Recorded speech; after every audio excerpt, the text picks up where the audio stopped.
Hi, my name's Becky. In this resource we'll be looking at the maintenance of a handheld piece of equipment. In this first section we'll be looking at the maintenance of the saw. It's important to prepare the machine for maintenance to ensure you've got the correct equipment, the machine is safe, and also we have the user's manual to ensure correct and safe maintenance of the machine.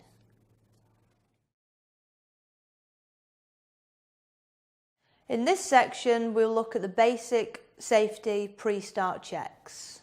It's important to complete pre-start checks to ensure there's no damage to the machine, to ensure it's safe for use and it's in good working order.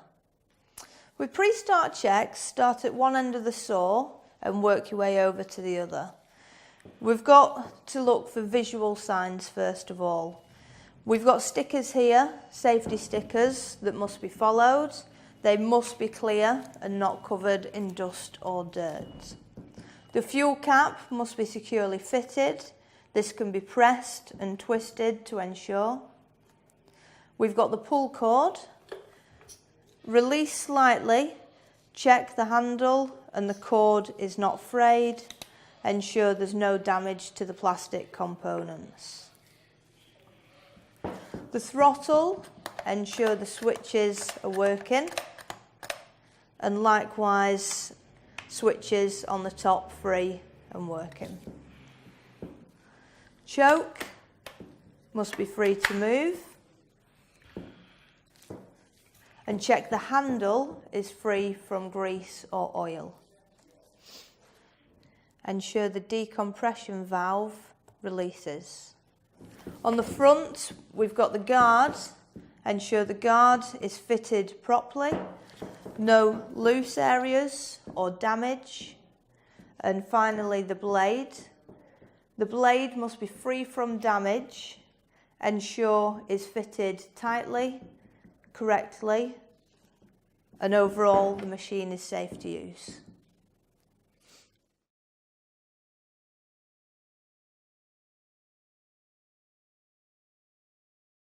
First of all would be to keep it fueled. To release the fuel cap, press down and twist.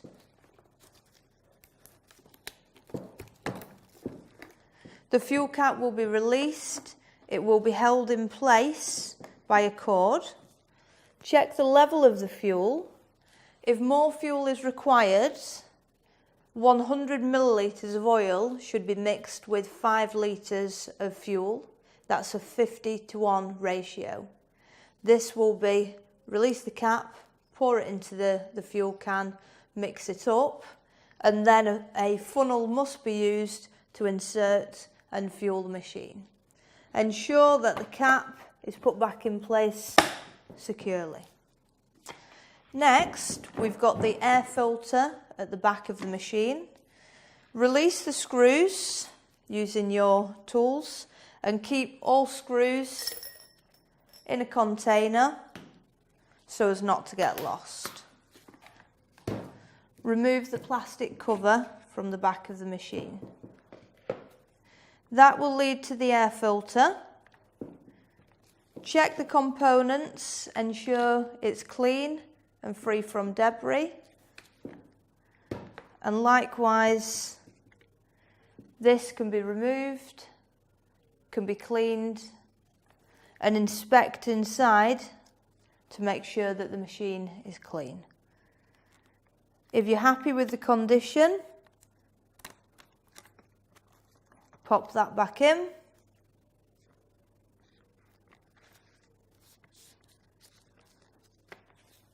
And then return the cover to the machine. Ensure all screws are returned and tightened safely. Ensure you check the pull cord.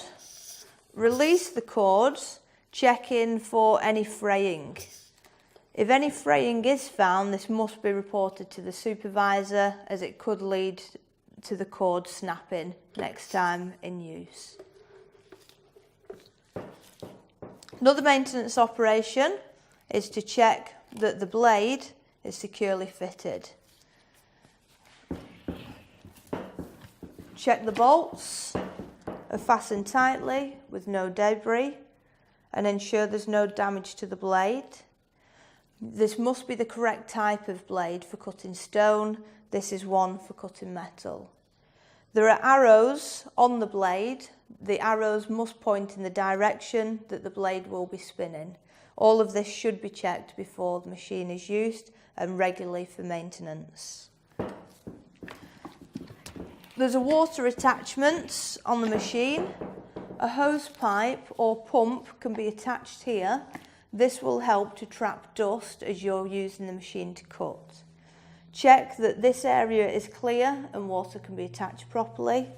Ensure that the water pump going up to the guard is clear and maintain the area where the water comes out to ensure there's no blockages. Next, we're going to check the belt. To get to the belt, use the socket to remove the 3 screws. Store the screws safely and remove the cover. Once inside, check the belt. Make sure there's no fraying, no damage, no debris. The user's manual will note how often to do this maintenance operation. If there's no damage, the cover can be returned, screws replaced and tightened for safety. Now I'm going to check the spark plug. Spark plug is located at the top of the saw. Use a screwdriver to release the screw and then remove the cap. Use the socket to release the spark plug and then take it out with your fingers. Once released, check the tip of the spark plug for a build-up of dirt or debris. If it is dirty, use a fine wire brush to gently clean the tip. The gap can be checked for size in the user's manual. Ensure that it matches that noted. On the other side, check the base for any cracks. If they do appear, the spark plug will need changing. To put it back, sit it into the machine. Twist, finger tight,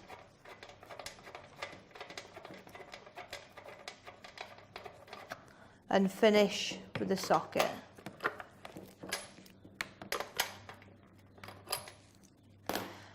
Return the cap, click into place,